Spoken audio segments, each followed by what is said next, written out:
Hello, hello, hello, everyone. Welcome back to the Blue Elephant Gifts.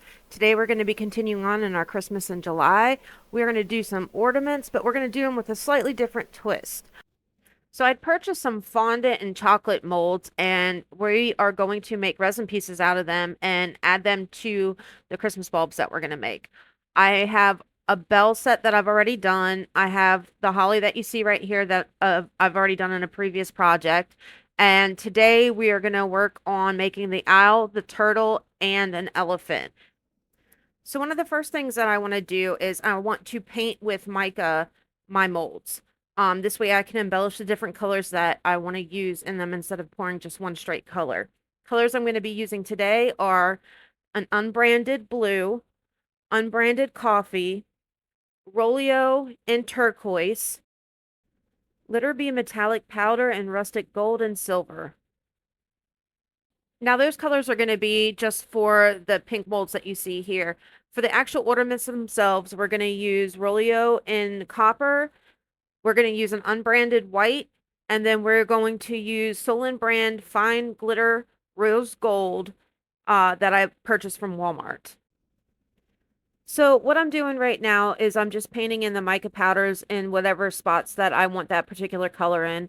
I'm just going to fast forward through this. I'm not moving that fast, so that you don't have to sit here and watch because it does take me quite a while to do that.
So right here, all you're going to see me do is go around the edges of the ornament with the copper mica powder.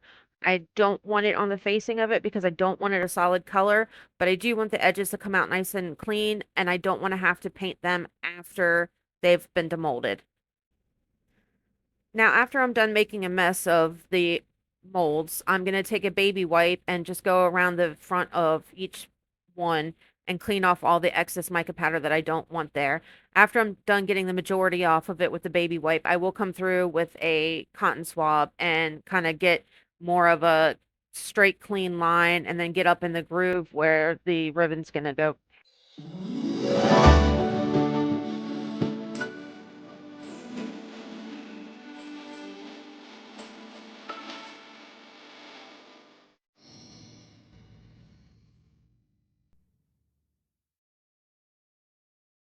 So there's a couple different ways that you can do this first part once you've painted with your mica powder around your mold. Um, Depending on the effect that you want to get, you can do a white that's going to soften the color that you paint with. You can do a black, which was going to bring it out some. You can also do clear, which again, it's not the look that I want it to go for because you will be able to see through it. In the case here, I'm going to go with the main color that I used for each individual piece. The reason that I put the mica powder on in front as opposed to just pouring straight mica powder in there is one for the pieces like the owl and the turtle that I'm doing in the different colors. I don't want to have to make different colors for it. And two, I noticed that the finish on the front side, like in the elephant in particular, the finish on it is going to be different than just pouring straight resin in with mica powder mixed into it. It gives it a different effect. It's smoother when you paint it on with the mica powder first, as opposed to you get kind of like different striations and lines from the way that the resin cures in it. So this is what I chose to do on these pieces in particular.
Now, as usual, I am using my J Diction high gloss epoxy resin. It's a 1-to-1 by volume, not by weight.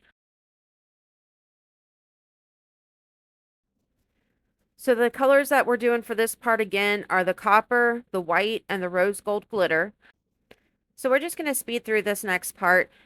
Just make sure that when you are, after you're done pouring the resin in there, that you go around with your dotting tool or a silicone tool or something to loosen any bubbles that are around the edges of the molds. But because we did paint with the mica powder in there first, make sure you're not scraping along those edges or you're going to scrape it off.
So it's demold time.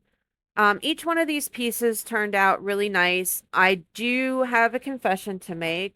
I ended up switching it up at the last minute. I like the way the main bulbs turned out. I'm not so thrilled about the pieces that I had chosen to put on top of them. Once I demold the turtle and the owl, you'll kind of see just doesn't work for me. Not with these colors anyway. The turtle, I've never actually used that particular mold before. And when I demolded him, his like neck reaches the floor where his feet are, and it looks really dumb. I mean, it looks bad. You'll see right here. I mean, he's got the thickest head I've ever seen before. Um, yeah, I wasn't happy with that. I'm gonna try him again and see if maybe if I don't fill him up so much, maybe it'll look better. Um, the owl, I mean, it turned out cute. I can use my paint markers and highlight some points on them. I just wasn't happy with the way that it looks up against that, so I may switch it up later on. Now here's the pieces that I actually chose. I did go with um the holly and the bells that I'd showed you. For the two pieces that I'd taken out, there's a pine cone one that I had done in another mold as well that I just highlighted with some silver paint pen, and I had actually, I believe, if I'm not mistaken, I painted the certain parts of the tips of the pine cones with white mica before I'd cast it. And then there was a bonus piece that I had filled up because I had extra resin left over at the end of it with the wings and the heart. So I decided to use that one as well. I did stick with the elephant. I like it a lot. It turned out cute. I got them to stay on there with some E6000 glue. You can use resin to adhere it if you want. If that's what you're going to do, I do recommend sanding a little bit just to roughen up the edges of the piece that you're putting on and then the piece that you're putting it onto. I guess you should really do it with the glue as well. You can use UV resin. I don't particularly care for that. It stays, but it's kind of easy to pop off. Um, so I'm just using regular resin after I glued it on. I did put my words on with the Cricut, and one of these days I will remember to film it so that I can add that into my videos as well. I'm getting in between all the little parts of the elephant and the bells and the holly and whatnot just to make sure that top coat goes everywhere and it has a smooth finish and it's not uneven looking. So as I finish this up, I just want to say thank you to each and every one of you that have subscribed to me. You have no idea how much I appreciate you guys watching my videos and just letting me be able to do this. It means the world to me. If you stick around after I'm done doing this, I will have the glamour shot set up for you. And I really, really hope you enjoy it. Stick around. We've got some awesome videos coming up. Again, I appreciate you, and I promise I'm going to work on this video quality. Thanks, guys. Love you. Bye.